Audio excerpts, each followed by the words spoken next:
तुम लगा भी सीखो। यो जमाना खाली गाने, अब गाने तो नहीं खा रही, डांसा भी कर रही,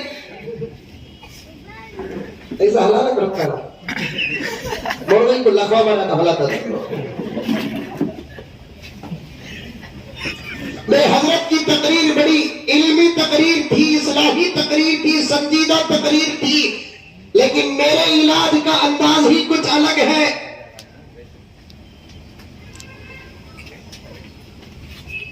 बात पे बात आती है तो अर्ज करता चलो। पर्दे में बैठी ही मेरी माँ और बहनें, तुम भी सुनो। दो चार बातें मुकद्दमे में पेश करके असल वाक़ये की तरफ आ जाता हूं। नाक पाक पढ़ना सीखो। जहां दुरूद